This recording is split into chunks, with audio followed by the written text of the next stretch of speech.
Hey guys, welcome back. This is Peter with Plumbing Express. I'm here with another frequently asked plumber question. And as with every time, we shoot for 5 minutes or less to answer your questions. Let's get started. Alright, so one of our questions we get asked all the time is, I have a leak that the county or city is telling me about, but I can't find it. It doesn't show up anyplace. Now, there's a chance that you could have a leak, but more than likely what you have is a silent leak. And what that means is, you've got water leaking from something that's going down the drain, and that's why you never even realize you have a leak. And our number one culprit for that is always our toilets. So our toilets have two different things in them. One is a fill valve, and a lot of times they're going to look like this. It's a fluid master. So what this device does is, it's the part that connects underneath. The water goes into this, and this float up and down is going to be what dispenses water to fill both the bowl and the actual tank. So if this is starting to get old and the seals inside here are starting to wear out, even though it's lifting up and should be shutting off, it'll go ahead and keep letting water go out. And you may not even notice it, but there'll just be a little tiny trickle in the actual bowl itself and water going down the drain. So that's a great way to lose some water right there. Another way is with the actual flush valve. Now, flush valves are coming pretty much in two different styles now. Obviously, the one that we're all used to, which is going to be our flapper style. And so, whether it be this size, whether it be a 3-inch flapper or something in between, you know, the basics is this is connected to the handle of the toilet, and obviously when you flush it, it lifts up and drops back down.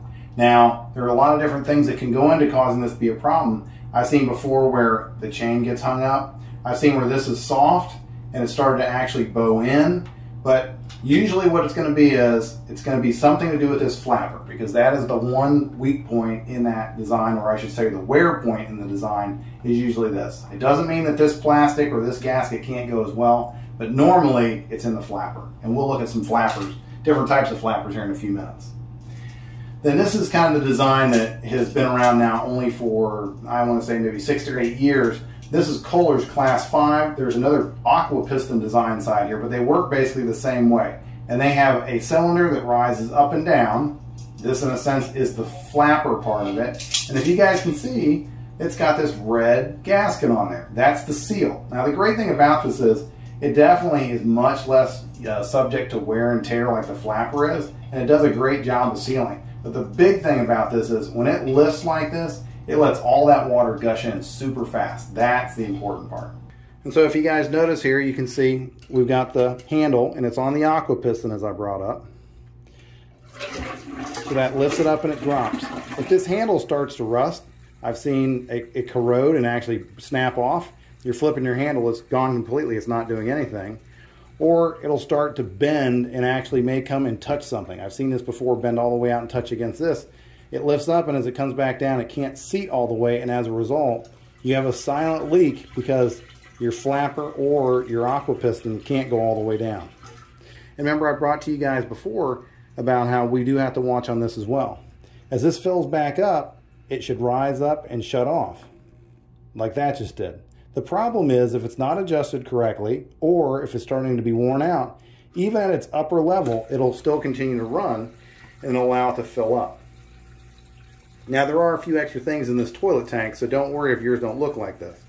This is a special Kohler one that actually dispenses a cleaner into the bowl each and every time you flush a toilet. It's a great system, and we do love it here, because here at the office it does a great job of keeping the men's rooms toilets a lot cleaner. But that is something that can happen as well. Also, this assembly here can also get corroded with buildup. Most people that live in Florida don't realize it, but almost everybody here has hard water. And if you don't have a softener that's taking those chemicals, not just chemicals, but taking out the magnesium and calcium, that builds up on everything. And as a result, it can cause it to stick. Now, you guys just saw right there, it filled up and it shut off. But if this didn't shut off, it would just keep filling. And so I can simulate that by just pushing down on it. And if you guys watch, the water will fill up and over the top of that black cylinder, and then it'll start running down. Now, that's a silent leak for you right there. So what I highly recommend is, if you guys are running into a problem where you're having this leak but can't find any place and it's showing up quite big, your municipality is telling you there's an issue, definitely take a look at your toilets. That is usually that silent one that is the thing that gets a lot of people. Now let's go ahead and take a spin out here and take a look. There are a lot of different kind of flappers. Don't think that you run into the hardware store without the one that came in your actual packet is really that good. You want to make certain that you're getting the right one to match up with your actual toilet. As you can see, the Toto and the Kohler both have about the same exact size. They're 3-inch flappers. The problem is, if you get one instead of the other, you're going to have a problem because it's going to leak. Then you can see you have 3 different Corkies all here, and they're all made for different ones. This is made for a Kohler that has a special shark fin design to it. This little bump on the back. This is just a regular float flapper, and it actually shows a picture, so it says not universal. It does not fit everything. Then here is more of a universal one, but as you can imagine, it's not totally universal because this will not fit in these areas, just like it will not fit in that area. So as we reach the end of our 5 minutes, I hope that we've been able to help you with some of the frequently asked homeowner questions that we have in regards to toilets. Yes, it used to be that it was pretty simple, just a flapper in there going up and down, but now we've got different size flappers. We've got the pistons with a different type of gaskets on those. And let's not even forget to mention the fact that we've got something even more special coming up in our next episode of Frequently Asked Plumber Questions, because this one is one that is, what happens when I open up my toilet tank and, oh my goodness, it doesn't have a flapper in there at all, but it's got this big black plastic tank. So next time we'll be talking about the FlushMate system, all the pros and cons of that, and what as a homeowner you can and can't do. So I hope you enjoyed this and hope it was informative for you. Look forward to this on the next of our series that's going to deal with this FlushMate system and everything to go with it. So thank you very much. We look forward to seeing you at the next one.